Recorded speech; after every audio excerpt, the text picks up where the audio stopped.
ഈ മനോഹരമായിരിക്കുന്ന ഹാളിൽ നാം കൂടിയിരിക്കുമ്പോൾ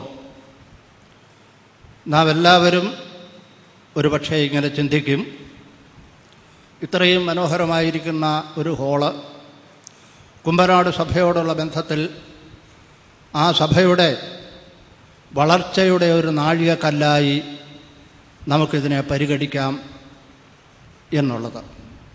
നിശ്ചയമായിട്ടും അതിൽ യാതൊരു സംശയവുമില്ല. എന്നാൽ അതേ സമയത്ത് തന്നെ ഈ ബിൽഡിങ് അതിൽ തന്നെ വളരെ ശ്രേഷ്ഠമാണ്, ഉപകാരപ്രദമാണ്, ദൈവനാമ മഹത്വത്തിന് ഉതകുന്നതാണ്.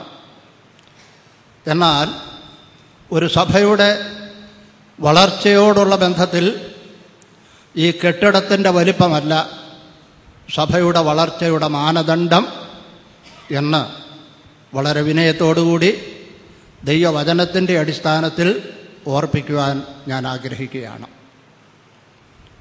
ആദിമകാലത്തെ സഭയുടെ വളർച്ചയെക്കുറിച്ച് നാം അപ്പോസ്തല പ്രവൃത്തികൾ 2-ാം അധ്യായത്തിൽ വായിക്കുന്നുണ്ട്. 3000 പേര്,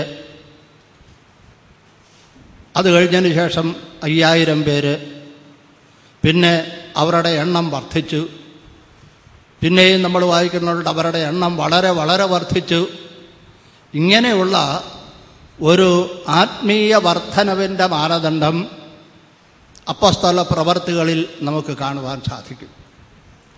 പ്രിയമുള്ളവരെ, ആ ആദിമകാലത്തെ വിശ്വാസികളുടെ ആത്മീയ വളർച്ചയെ സഹായിച്ച മാനദണ്ഡങ്ങൾ എന്തൊക്കെയായിരുന്നു? 2-ാം അധ്യായത്തിൽ നമുക്ക് വായിക്കുവാൻ സാധിക്കും. അവർ അപ്പോസ്തലന്മാരുടെ ഉപദേശം കേട്ടും കൂട്ടായ്മ ആചരിച്ചും അപ്പം നുറുക്കുകയും പ്രാർത്ഥന കഴിച്ചും പോന്നു എന്നുള്ളത്. ആദിമകാലത്തെ സഭയുടെ വളർച്ചയ്ക്ക് ദിനാരമായ 4 നെടും തൂണുകളായിരുന്നു ഞാൻ ഈ പറഞ്ഞ 4 കാര്യങ്ങൾ. അവർ അപ്പോസ്തലന്മാരുടെ ഉപദേശം കേട്ടു, കൂട്ടായ്മ ആചരിച്ചു, അപ്പം നുറുക്കി പ്രാർത്ഥന കഴിച്ചും പോന്നു. ഇന്ന് നമ്മുടെ മധ്യത്തിൽ ഈ കാര്യങ്ങളൊക്കെ നടക്കുന്നുണ്ട്. എന്നാൽ അത് എത്രത്തോളം ആത്മീയ മൂല്യത്തോടുകൂടെയാണ് ആചരിക്കപ്പെടുന്നത് എന്നുള്ളത് ഞാനും നിങ്ങളും ഒരാത്മപരിശോധന നടത്തിയാൽ മാത്രം മതിയാകുന്നതാണ്. ഞാൻ പറഞ്ഞത്, നമ്മുടെ മധ്യത്തിലെ ആത്മീയമായിരിക്കുന്ന വളർച്ച ആദിമകാലത്തെ നമ്മുടെ പിതാക്കന്മാരുടെ കാലത്തുണ്ടായിരുന്നതിനേക്കാൾ നാം ഏതെങ്കിലും നിലയിൽ വർദ്ധിച്ചിട്ടുണ്ടോ? 115 വർഷത്തെ ഈ വളർച്ച കൊണ്ട് നമുക്ക് ആത്മീയമായിരിക്കുന്ന നേട്ടങ്ങൾ എന്തൊക്കെയാണ് ഉണ്ടായിട്ടുള്ളത്? അത് നമുക്ക് പ്രത്യേകമായി എടുത്തു കാണിക്കുവാനായിട്ട് സാധിക്കുന്നുണ്ടോ? പ്രിയമുള്ളവരെ, വരും നാളുകളിൽ കർത്താവ് വരുവാൻ താമസിച്ചാൽ നമ്മുടെ സ്ഥലം സഭകളുടെ പ്രവർത്തനത്തോടുള്ള ബന്ധത്തിൽ നിശ്ചയമായും മുൻഗണന നൽകേണ്ടത് ആത്മീയ മൂല്യങ്ങൾക്കാണ്. ആ ആത്മീയ മൂല്യങ്ങളാണ് ശരിയായിരിക്കുന്ന നിലയിൽ വളരേണ്ടത്. ആ ആത്മീയ മൂല്യങ്ങളിൽ അടിയുറച്ച് ദൈവവചനം മുമ്പോട്ട് പോകുക. മറ്റതൊന്നും വേണ്ട എന്ന് ഞാൻ പറയുന്നില്ല, അതൊക്കെ ആവശ്യമാണ്. ഓരോന്നിൻ്റെയും സന്ദർഭത്തിൽ അത് കർത്താവ് നൽകും. ആ നിലയിലാണ് നമുക്ക് മനസ്സിലാക്കുവാനായിട്ട് സാധിക്കുന്നത്.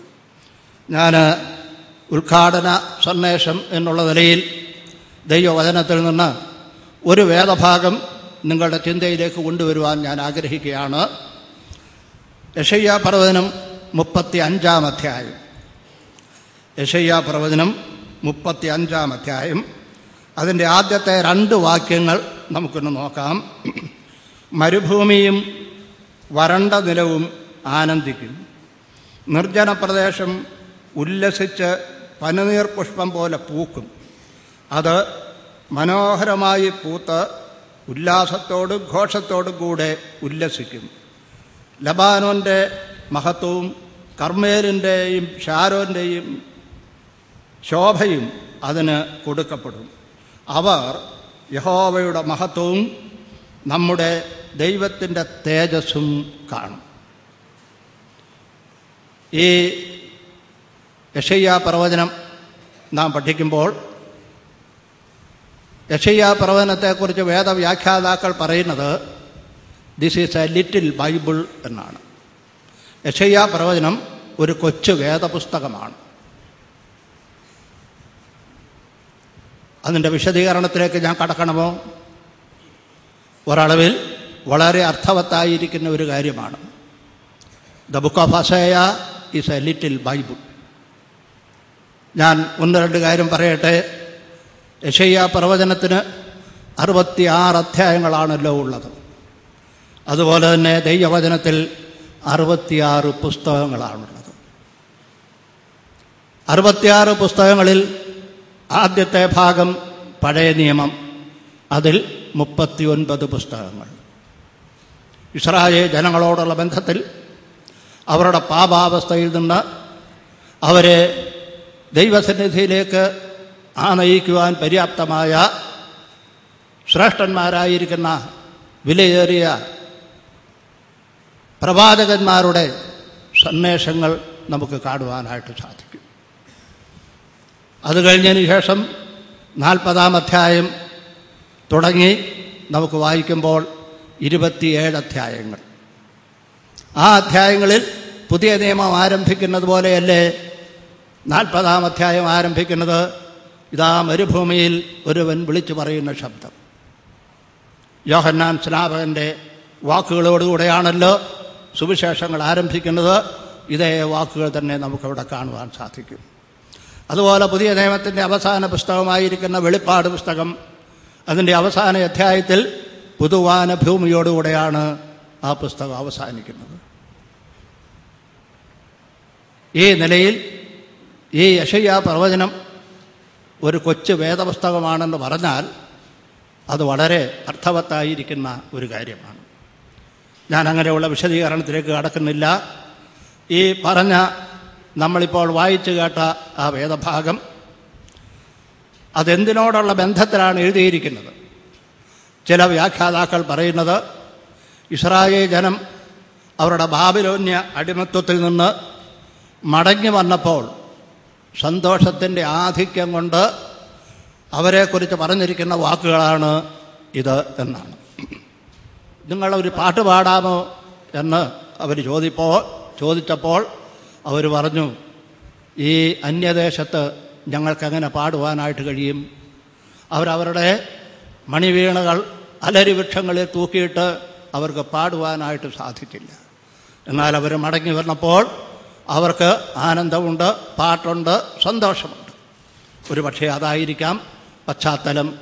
വേറെ ചില ആളുകൾ പറയുന്നത്, വേദപണ്ഡിതാക്കൾ പറയുന്നത്, ജാതികളിൽപ്പെട്ട ആളുകൾ സഭയുടെ അതിമനോഹരമായിരിക്കുന്ന കൂട്ടായ്മയിലേക്ക് വന്നപ്പോൾ ആ അതുല്യമായിരിക്കുന്ന സന്തോഷവും ആനന്ദവും അതിൻ്റെ പശ്ചാത്തലത്തിലാണ് ഇത് എഴുതിയിരിക്കുന്നത് എന്നാണ്. വേറെ ചില വ്യാഖ്യാതാക്കൾ പറയുന്നത് ഇത് നാം സ്വർഗത്തിൽ ചെല്ലുമ്പോൾ ആശ്ചര്യമായി അനുഭവിക്കാൻ പോകുന്ന ആനന്ദത്തിൻ്റെയും സന്തോഷത്തിൻ്റെയും അതിൻ്റെ ഒരു ചെറിയ പ്രതിഫലനമാണ് ഇത് എന്ന് പറയുന്നുണ്ട്. പോകട്ടെ, വിവിധങ്ങളായിരിക്കുന്ന നിലയിലുള്ള കാര്യങ്ങളൊക്കെയും പറയുവാൻ സാധിക്കും. ഞാനിങ്ങനെ പറയട്ടെ, ഏദൻ പരദേശയിലേക്ക് നാം നമ്മുടെ ചിന്ത ഒന്ന് പായിക്കുകയാണെങ്കിൽ, ഏദൻ പരദേശയിൽ ദൈവം ഒരു നദി പുറപ്പെടുവിച്ചു. ആ നദിക്ക് 4 ശാഖകൾ നമുക്ക് കാണുവാൻ സാധിക്കും. അതുപോലെ ഈ അധ്യായത്തിൽ ഒരു നദി, അതിന് 4 ശാഖകൾ എന്നുള്ള നിലയിൽ ഞാനിപ്പോൾ വായിച്ചു കേൾപ്പിച്ചത് അതിലെ ആദ്യത്തെ ശാഖയാണ്. അതിനെക്കുറിച്ച് മാത്രമാണ് 1-2 കാര്യങ്ങളൊന്ന് പറയുവാൻ ഞാൻ ആഗ്രഹിക്കുന്നത്. ആ ആദ്യത്തെ ശാഖയോടുള്ള ബന്ധത്തിൽ 3 പ്രത്യേക സത്യങ്ങൾ നമുക്ക് കാണുവാൻ സാധിക്കും. ഒന്നാമത് നോക്കുക, മരുഭൂമിയും വരണ്ട നിലവും ആനന്ദിക്കും. ആനന്ദം, സന്തോഷം, പ്രോമിസ് ഓഫ് ജോയ്. ദൈവത്തിൻ്റെ ആനന്ദത്തിൻ്റേതായിരിക്കുന്ന വാഗ്ദത്തമാണ് കാണേണ്ടത്. അതിൻ്റെ തുടർന്ന് ഉല്ലാസം, അതേ വാക്ക് തന്നെ പിന്നെയും ആവർത്തിക്കുന്നുണ്ട്. നമ്മുടെ വിശ്വാസ ജീവിതം, പ്രിയരെ, നമ്മുടെ ക്രിസ്തീയ ജീവിതം അത് സന്തോഷം നിറഞ്ഞതാണല്ലോ. ഫിലിപ്പിയ ലേഖനത്തിൽ നാം കൂടെ വായിക്കുന്ന ഒരു വാക്കുണ്ടല്ലോ, സന്തോഷിപ്പിൻ, പിന്നെയും സന്തോഷിപ്പിൻ, വീണ്ടും സന്തോഷിക്കുക. അങ്ങനെ സന്തോഷം സന്തോഷം സന്തോഷം, ആ വാക്ക് പല പ്രാവശ്യം ആവർത്തിച്ച് വരുന്ന മനോഹരമായിരിക്കുന്ന ഒരു കൊച്ചു ലേഖനമാണ് ഫിലിപ്പിയ ലേഖനം. അതുപോലെ അപ്പോസ്തലനായ പത്രോസ് തൻ്റെ ലേഖനം എഴുതുമ്പോൾ കഠിനമായിരിക്കുന്ന വലിയ ശോധനകളിൽ കൂടെ കടന്നു പോകുന്ന വിശ്വാസികളാണ്. ഭയങ്കരമായിരിക്കുന്ന പീഡനങ്ങൾ അവരനുഭവിക്കുന്നുണ്ട്. എന്നാൽ ആ പീഡനങ്ങളുടെയും ശോധനകളുടെയും മധ്യത്തിൽ കൂടെ കടന്നു പോകുന്ന വിശ്വാസികളുടെ ആത്മീയമായിരിക്കുന്ന സ്ഥിതിയെക്കുറിച്ച് പത്രോസ് പറയുന്ന ഒരു കാര്യം, ആ വാക്ക് മാത്രം ഞാനൊന്ന് പറയട്ടെ, പറഞ്ഞു തീരാത്ത സന്തോഷം, ജോയ് അൺസ്പീക്കബിൾ. പറഞ്ഞു തീരാത്ത, പറഞ്ഞു തീർക്കാൻ അസാധ്യമായിരിക്കുന്ന സന്തോഷം.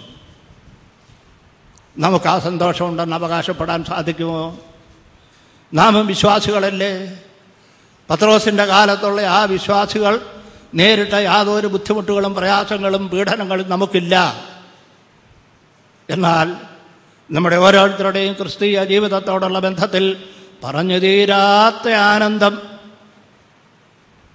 നമ്മൾ വേണമെന്ന് പറയും, ഒത്തുവരുത്തത്തിലൊക്കെ കഴിഞ്ഞു പോകുന്നു, സന്തോഷമുണ്ട്. അല്ലാതെ ജോയ് അൺസ്പീക്കബിൾ, പറഞ്ഞു തീരാത്ത സന്തോഷം, അത് ഇവിടെ ഇതാ ആ നദിയുടെ ആദ്യത്തെ ശാഖ speaking about the promise of joy, സന്തോഷത്തിൻ്റേതായിരിക്കുന്ന, ആനന്ദത്തിൻ്റേതായിരിക്കുന്ന, ഉല്ലാസത്തിൻ്റേതായിരിക്കുന്ന വാഗ്ദത്തമാണ്. രണ്ടാമത്തെ ആശയം നോക്കാം. ഇവിടെ നാം തുടർന്ന് വായിക്കുന്നത് മനോഹാരിത, മനോഹരം, ബ്യൂട്ടി, പ്രോമിസ് ഓഫ് ബ്യൂട്ടി. നമ്മുടെ വിശ്വാസ ജീവിതം, നമ്മുടെ ക്രിസ്തീയ ജീവിതം അത് കേവലം ആനന്ദകരം മാത്രമല്ല, മനോഹരമാണ്. മറ്റുള്ളവരുടെ ദൃഷ്ടിയിൽ അത് ആകർഷണീയമായിരിക്കുന്ന ചില കാര്യങ്ങളാണ്. ഒരു വൃക്ഷം പൂക്കുമ്പോൾ അതെത്ര മനോഹരമായിരിക്കുന്നു, അതുപോലെ നമ്മുടെ ക്രിസ്തീയ ജീവിതത്തിലെ ആ മരങ്ങൾ, ആ ക്രിസ്തീയ ജീവിതമാകുന്ന മരങ്ങൾ പൂത്ത് അത് പുഷ്പങ്ങൾ വിരിയിക്കുന്ന ആ മനോഹാരിത, ആ ബ്യൂട്ടി, അതാണ് രണ്ടാമത്തെ ശാഖ. മൂന്നാമത് വേറൊരു ശാഖ ഇവിടെ ഉണ്ട്.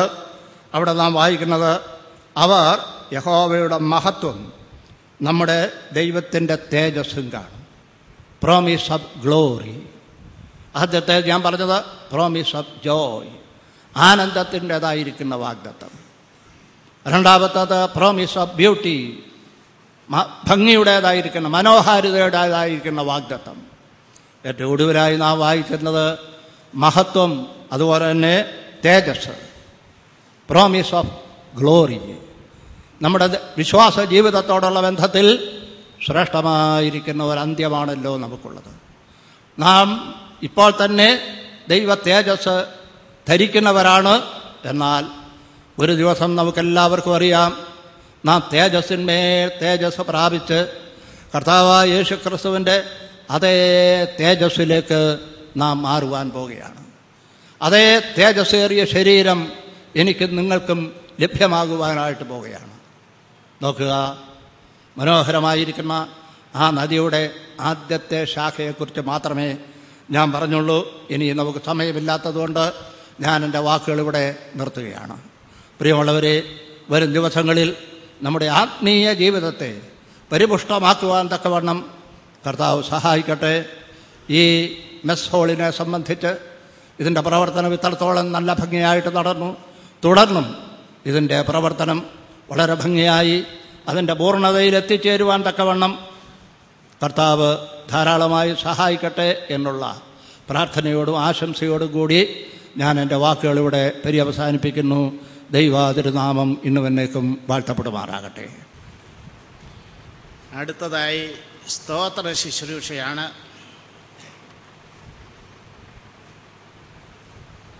ദൈവമക്കളായ നമ്മൾക്ക്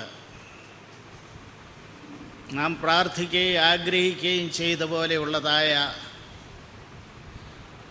ആ ഒരു നല്ല കാര്യം പൊതുസമൂഹത്തിൻ്റെ, ബ്രദറൻ സമൂഹത്തിൻ്റെ നന്മയ്ക്കായിട്ട് സാധിച്ചു കിട്ടിയിരിക്കുകയാണ്.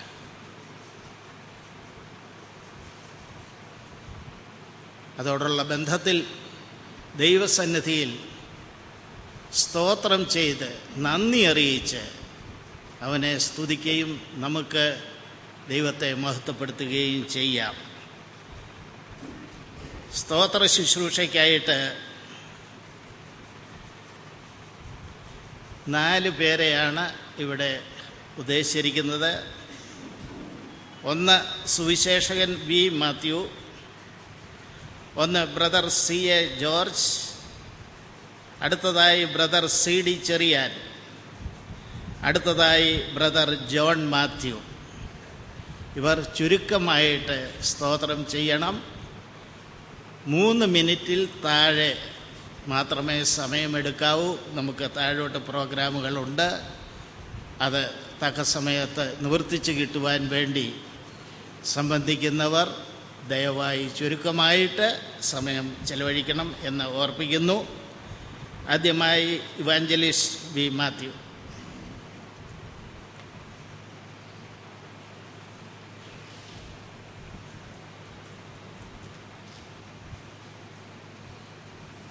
നമുക്ക് സ്തോത്രം ചെയ്യാം. സ്നേഹവാനായ ഞങ്ങളുടെ ദൈവമേ, സ്വർഗസ്ഥ പിതാവേ, അവിടുത്തെ പുത്രനും ഞങ്ങളുടെ കർത്താവുമായ യേശുക്രിസ്തുവിനായിട്ട് ഞങ്ങൾ നന്ദിയോടെ സ്തോത്രം. യേശു ക്രിസ്തുവിൽ കൂടി ഒരുക്കിയ രക്ഷ ലോകത്തെമ്പാടും എത്തണമെന്നുള്ള ദൈവത്തിൻ്റെ ഉദ്ദേശം ഈ കുമ്മനാടിൻ്റെ പ്രദേശത്ത് നിറവേറ്റുവാൻ അവിടത്തേക്ക് പ്രസാദമായതോർത്ത് നന്ദിയോടെ സ്തോത്രം. 115 വർഷങ്ങൾക്ക് മുൻപ് ആ സുശേഷത്തിൽ വിശ്വസിച്ച് ഒരു സഭ ഇവിടെ സ്ഥാപിക്കപ്പെടുവാൻ തക്കവണ്ണം അവിടത്തേക്ക് പ്രസാദമായതോർത്ത് ഞങ്ങൾ നന്ദിയോടെ സ്തോത്രം ചെയ്യുന്നു. ഈ ദൈവത്തെ ഞങ്ങൾ ഒന്നിച്ച് മഹത്വപ്പെടുത്തുകയും സ്തുതിക്കുകയും ചെയ്യുന്നു. കർത്താവെ, വിശേഷിച്ച് ഈ രീതിയിൽ സഭയുടെ ആവശ്യങ്ങൾക്ക് വേണ്ടി, ഇവിടെയുള്ള വിശ്വാസികളുടെ, മറ്റ് സഭകളുടെ ആവശ്യങ്ങൾക്ക് വേണ്ടി ഒരു ഹോള് ഉണ്ടാകുവാനുള്ള അവിടുത്തെ മക്കളുടെ ആഗ്രഹം അവിടുന്ന് നിറവേറ്റിക്കൊടുത്ത അവിടുത്തെ വിശ്വസ്തതയ്ക്കും അവിടുത്തെ ദയയ്ക്കുമായിട്ട് ഞങ്ങൾ നന്ദിയോടെ സ്തോത്രം. ഇത് അവിടുത്തെ ദാനമായിട്ട് ഞങ്ങൾ സ്വീകരിച്ച് അവിടുത്തേക്ക് തന്നെ അർപ്പിക്കുകയാണ്. അവിടുത്തെ നാമത്തെ ഇതിൽ കൂടി മഹത്വപ്പെടുവാൻ തക്കണം അവിടുന്ന് പ്രസാദിക്കണം എന്ന് ഞങ്ങൾ അവിടുത്തോട് പ്രാർത്ഥിക്കുന്നു. ഇതിൻ്റെ പണിയിൽ ആവശ്യമായ എല്ലാ കൃപകളും അവിടുന്ന് ധാരാളമായിട്ട് വർഷിച്ചു. അതോർത്ത് സ്തോത്രം ചെയ്യുന്നു.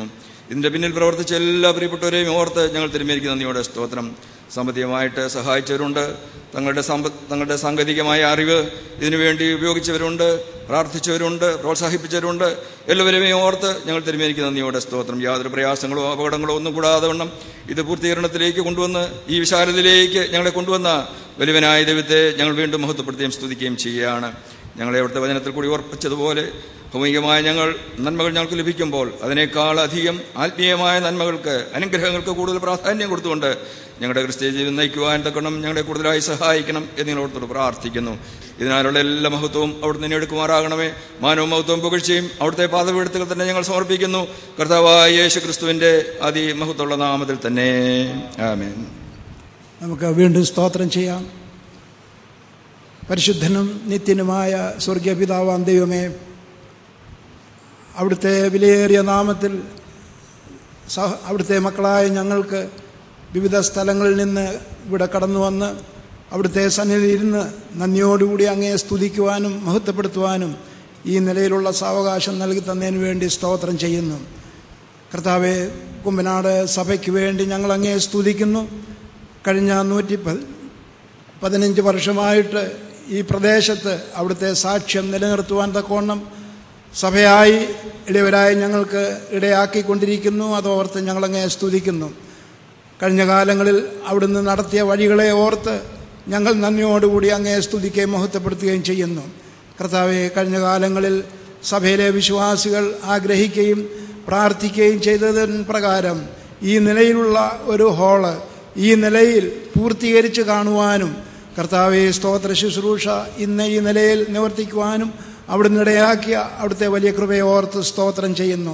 കർത്താവെ, ഈ ഹാള് ദൈവജനത്തിൻ്റെ പൊതുപ്രയോജനത്തിന് വേണ്ടി ഉപയോഗിക്കുവാൻ, വളരെ പ്രയോജനപ്പെടുവാൻ, അവിടുത്തെ നാമം എല്ലാ നിലയിലും മഹത്വപ്പെടുവാൻ അവിടുന്ന് ഇടയാക്കണമേ എന്ന് പ്രാർത്ഥിക്കുന്നു. ഇതിൻ്റെ ആരംഭ പണി മുതൽ ഇതുവരെയും അവിടുത്തെ കൃപയുണ്ടായിരുന്നു. അതിനുവേണ്ടി അങ്ങേ സ്തുതിക്കുന്നു. യാതൊരു നിലയിലുള്ള അപകടങ്ങളോ അനർത്ഥങ്ങളോ പ്രയാസങ്ങളോ ഒന്നും ഉണ്ടാകാതെ അവിടുന്ന് സകലവും നന്നായി ചെയ്തു. അതോർത്ത് സ്തോത്രം. ഇതിൻ്റെ പണികാര്യങ്ങളിലൊക്കെ മുൻകൈയെടുത്ത് പ്രവർത്തിച്ച അവിടുത്തെ ദാസന്മാർക്ക് വേണ്ടി വിശേഷാൽ പ്രാർത്ഥിക്കുന്നു. അവരെ കൂടുതലായി അവിടുന്ന് അനുഗ്രഹിക്കണമെന്ന് പ്രാർത്ഥിക്കുന്നു. സാമ്പത്തികമായി കൈത്താങ്ങൽ തന്ന എല്ലാ ദൈവമക്കളെയും ഓർത്ത് സ്തോത്രം ചെയ്യുന്നു. വിശേഷാൽ അവരെയും അനുഗ്രഹിക്കണമേ. തുടർന്നുള്ള എല്ലാ കാര്യത്തിലും അവിടുത്തെ നാമം മഹത്വപ്പെടുത്തണമേ. സകല മഹത്വവും ഞങ്ങൾ അങ്ങേക്ക് സമർപ്പിക്കുന്നു. എല്ലാം കർത്താവായ യേശു ക്രിസ്തുവിൻ്റെ അതിമഹത്വമുള്ള നാമത്തിൽ അപേക്ഷിക്കുന്നു. കരുണയും കൃപയും ഉണ്ടായി കേൾക്കുമാറാകണമേ. ആമേൻ. നമുക്ക് വീണ്ടും പ്രാർത്ഥിക്കാം. മഹാനായ ദൈവമേ, ഞങ്ങളുടെ സ്വർഗീയ പിതാവേ, ഈ അനുഗ്രഹീതമായ ദിവസത്തിനായിട്ട് ഞങ്ങളങ്ങേ വാഴ്ത്തുന്നു. അവിടുത്തെ പുത്രനും ഞങ്ങളുടെ കർത്താവും രക്ഷിതാവുമാകുന്ന യേശു ക്രിസ്തു മുഖാന്തരം ഞങ്ങളെല്ലാ സ്തുതിയും സ്തോത്രവും മാനവും മഹത്വവും ബഹുമാനവും വന്ദനവും അങ്ങയുടെ തൃപ്പാദത്തിൽ സമർപ്പിക്കുന്നു. ഞങ്ങളുടെ ജീവിതത്തിൽ ലഭിക്കുന്ന എല്ലാ അനുഗ്രഹങ്ങൾക്കായും കർത്താവ് സ്തോത്രം. കുമ്പനാട് സഭയ്ക്കായി കർത്താവ് സ്തോത്രം ചെയ്യുന്നു. 11 ദശാബ്ദങ്ങൾക്ക് മുമ്പ് ഞങ്ങളുടെ പൂർവികന്മാരെ ഈ പ്രദേശത്തെ അവിടുന്ന് എഴുന്നേൽപ്പിച്ചു.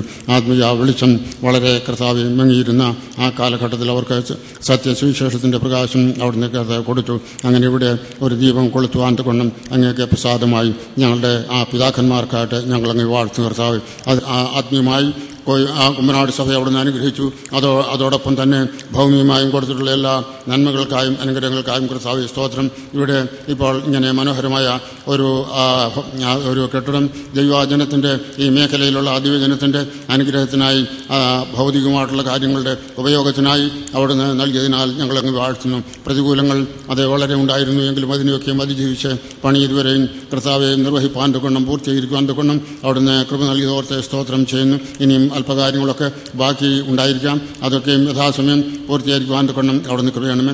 ഈ കെട്ടിടം അങ്ങയുടെ നാമത്തിൻ്റെ മഹത്വത്തിനായിട്ട് തീരുവാൻ ഇടയാക്കണമേ. ഈ ദേശത്തെ വേർപെട്ട ഈ മേഖലയിൽ വേർപെട്ട ദൈവജനത്തിൻ്റെ മധ്യത്തിലെ ഐക്യതയുടെയും കർത്താവ് സ്നേഹത്തിൻ്റെയും ഒരു പര്യായമായിട്ട് നിലനിൽപ്പാൻ കൊണ്ടും അവിടുന്ന് കൃപ തരണമെന്ന് പ്രാർത്ഥിക്കുന്നു. ഞങ്ങൾ അന്യോന്യം അത് ഒരിക്കലും കലഹിക്കുന്നവരായിരിക്കാൻ ഇടയാക്കാതെ അന്യോന്യം സ്നേഹബന്ധിതരായിട്ട് അത് ദൈവത്തിൻ്റെ പരിശുദ്ധാത്മാവിനാൽ നിയന്ത്രിതരായിട്ട് അങ്ങയുടെ നാമത്തിൻ്റെ മഹത്വത്തിന് വേണ്ടി ഈ പ്രദേശത്തെ ജീവിപ്പാൻ അടിയങ്ങളെ എല്ലാവരെയും കർത്താവ് സഹായിക്കണം. കുമ്പനാട് സഭയ്ക്കായി സ്തോത്രം. ഇവിടുത്തെ ശുശ്രൂഷ മൂപ്പന്മാർക്കായി സ്തോത്രം. ഇവിടെയുള്ള ശുശ്രൂഷന്മാർക്കായി, ഇവിടെയുള്ള യുവാക്കന്മാർക്കായി, സഹോദരിമാർക്കായി എല്ലാവർക്കായി സ്തോത്രം. സഭയെ പൂർവാവശ്യം അനുഗ്രഹിക്കണം എന്ന് പ്രാർത്ഥിക്കുന്നു. വിവിധങ്ങളായ ആവശ്യങ്ങളിൽ ഇന്നിയോളം ഞങ്ങൾ നടത്തിയ എല്ലാ കൃപകൾക്കായി സ്തോത്രം ചെയ്യുന്ന കർത്താവ് അത് അങ്ങനെ ഞങ്ങളുടെ കുറവുകളൊന്നും ഓർക്കാതെ വരും ദിവസങ്ങളിൽ ഞങ്ങളുടെ കർത്താവ് വീണ്ടും വരുന്നുള്ള പ്രത്യാശയോടുകൂടെ ഞങ്ങൾ ഒരുങ്ങി കാത്തിരിപ്പാൻ ഈ വിശുദ്ധിയെ പാലിപ്പാൻ്റെ കൊണ്ടും അങ്ങനെ വേർപാട് പുലർത്തി ജീവിപ്പാൻ്റെ കൊണ്ടും ഞങ്ങൾക്ക് എല്ലാവർക്കും കൃപ തരുമാറാകണം എന്ന് പ്രാർത്ഥിക്കുന്നു. അത് എല്ലാ സ്തുതിയും സ്തോത്രവും മാനവും മഹത്വവും അവിടുത്തെ തൃപ്പാദത്തിൽ സമർപ്പിക്കുന്നു. എല്ലാം ഞങ്ങളുടെ കർത്താവും രക്ഷിതാവുമാകുന്ന യേശു ക്രിസ്തുവിൻ്റെ വലിയ നാമത്തിൽ അപേക്ഷിക്കുന്നു. പിതാവേ ദയുണ്ടായി കേൾക്കുമാറാകണമേ. ആമേൻ. വീണ്ടും നമുക്ക് സ്തോത്രം ചെയ്യാം. ക്രിസ്തുയേശുവിൽ കൂടി ഞങ്ങളെ അതിവാത്സല്യമായി സ്നേഹിക്കുന്ന സ്വർഗീയ പിതാവേ, തിരുമേനിക്ക് നന്ദിയോടെ സ്തോത്രം. ഞങ്ങൾ അങ്ങയെ സ്തുതിക്കുന്നു, മഹത്വപ്പെടുത്തുന്ന കർത്താവേ. അങ്ങ് എത്ര നല്ലവനെന്ന് രുചിച്ചറിയുവാൻ അടിയങ്ങൾക്ക് ഈ ദിവസങ്ങൾ ഇടയാക്കിക്കൊണ്ടിരിക്കുന്നതിനാൽ സ്തോത്രം. ഞങ്ങൾ ആഗ്രഹിച്ചതിലും നനച്ചതിലും ഒക്കെ അത്യന്തപരമായി ഞങ്ങളെ നടത്തിയ അവിടുത്തെ വലിയ ദയക്ക് വേണ്ടി സ്തോത്രം കർത്താവേ. ഇങ്ങനെയൊരു മനോഹരമായ മെസ്സോൾ കർത്താവെ നിർമ്മിക്കുവാൻ കർത്താവെ സഭയായിട്ട് അടിയങ്ങൾക്ക് ബലം തന്നു. കർത്താവിന് സ്തോത്രം. ഞങ്ങളുടെ യാതൊരു കഴിവും പ്രാപ്തിയോ അല്ല കർത്താവെ. അവിടുന്ന് ഞങ്ങളുടെ മുൻപടയും പിൻപടയുമായിരുന്നു ഞങ്ങളെ വഴി നടത്തിയ കർത്താവിന് സ്തോത്രം. പ്രതികൂലങ്ങളുടെ മധ്യേയും അവിടുന്ന് വിജയമെടുത്തതിനാൽ സ്തോത്രം. യഹോവയിൽ ആശ്രയിക്കുന്നവരും കുലുങ്ങിപ്പോകാതെ അവിടുന്ന് ഞങ്ങളെ നടത്തിയല്ലോ. സ്തോത്രം ചെയ്യുന്ന കർത്താവെ, അവിടുന്ന് ഞങ്ങളെ അനുഗ്രഹിച്ചിരിക്കുന്നതിനാൽ സ്തോത്രം. പ്രത്യേക കർത്താവെ, ഈ പണിയിൽ ഏർപ്പെട്ടിരിക്കുന്ന ഞങ്ങളെ പ്രിയപ്പെട്ട എല്ലാ പ്രിയപ്പെട്ടവരെ ഓർത്ത് പ്രാർത്ഥിക്കുന്നു. പ്രത്യേക അടിയങ്ങൾക്ക് നല്ലൊരു വർക്കിംഗ് കമ്മിറ്റിയെ നൽകുവാൻ കർത്താവ് പ്രസാദിച്ചല്ലോ. അതിന് ചുമൽ കൊടുക്കുവാൻ പ്രിയപ്പെട്ടവരെ ഒരുക്കിയതിനാൽ സ്തോത്രം. പ്രത്യേക ഞങ്ങൾ കർത്താവെ ബേബിച്ചൻ സഹോദരന് വേണ്ടി പ്രാർത്ഥിക്കുന്നു. കർത്താവെ ശാരീരികമായ സൗഖ്യമില്ലായെങ്കിലും തന്റെ മകൻ കർത്താവെ കൊടുത്ത വലിയ കർത്താവെ കൃപയ്ക്ക് വേണ്ടി സ്തോത്രം. അതുപോലെ കർത്താവെ, ഞങ്ങൾ ഈ സമയത്ത് അമേരിക്കയിലായിരിക്കുന്ന ഞങ്ങൾ മാത്തിക്കുട്ടി സഹോദരന് വേണ്ടി സ്തോത്രം ചെയ്യുന്നു. അങ്ങനെ കർത്താവെ, ആ പ്രിയപ്പെട്ടവരൊക്കെയും വളരെ ത്യാഗം സഹിച്ച് കർത്താവെ അവിടുത്തെ കൃപയിൽ ആശ്രയിച്ചുകൊണ്ട് ഇങ്ങനെ ഒരു നല്ല സൗധം കെട്ടിപ്പടുക്കുവാൻ അവിടുന്ന് ഇടയാക്കിനാൽ സ്തോത്രം. കർത്താവെ, ഇത് നാമഹത്വത്തിന് വേണ്ടി ആയിത്തീരുവാൻ ഇടയാക്കണമേ. കർത്താവെ, ഇത് സ്ഥലം സഭയ്ക്കും അതുപോലെ അയൽ സഭകൾക്കും അനേക ക്രിസ്തീയ ശുശ്രൂഷ ചെയ്യുവാനുള്ള കൃപ അടിയങ്ങൾക്ക് തരണമേ എന്ന് പ്രാർത്ഥിക്കുന്നു. അന്യോന്യ സ്നേഹത്തിനും സന്തോഷത്തിലും അടിയങ്ങൾ ജീവിതം നയിപ്പാൻ ഇടയാക്കണം. മഹത്വം എല്ലാം അവിടുന്ന് തന്നെ എടുക്കണം. സകലം കർത്താവായ യേശു ക്രിസ്തുവിന്റെ വിലയേറിയ നാമത്തിൽ തന്നെ. ആമേൻ. ദൈവകൃപ നമ്മോടുകൂടെ ഉണ്ടായിരുന്നു. നമ്മളുടെ എല്ലാ പരിപാടിയിലും സന്തോഷവും സമാധാനവും നാം അനുഭവിച്ചുകൊണ്ടിരിക്കുകയായിരുന്നു. പ്രകൃതിയെ നമുക്ക് അനുകൂലമാക്കി തന്നു. അതെല്ലാം ഓർത്ത് നമുക്ക് ദൈവത്തിന് സ്തോത്രം ചെയ്യാം. അത് തന്നെയല്ല, തുടർന്ന് വചന ശുശ്രൂഷയും മറ്റ് ചില കാര്യങ്ങളൊക്കെയും നടക്കേണ്ടതായിട്ടുണ്ട്. ആ വിഷയത്തെ എല്ലാം ഓർത്ത് ബ്രദർ PS ജോർജ് ഇപ്പോൾ പ്രാർത്ഥിക്കുന്നതായിരിക്കും. നമുക്ക് പ്രാർത്ഥിക്കാം. കരുണാസമ്പന്നനായ ഞങ്ങളുടെ സ്വർഗപിതാവാം ദൈവമേ, ഞങ്ങളിവിടെ കൂടി വന്ന സമയം മുതൽ ഈ സമയം വരെയും അവിടുത്തെ കൃപയിൽ ഞങ്ങളെ സൂക്ഷിച്ചു. എല്ലാവിധമായ നന്മകളും കൃപകളും ഞങ്ങൾക്ക് നൽകിത്തന്നതിനാൽ ഞങ്ങൾ നിന്നെ സ്തുതിക്കുന്നു. രാവിലെ കർത്താവേ, ഈ ഹോളിൻ്റെ സമർപ്പണ ശുശ്രൂഷ നടത്തുവാൻ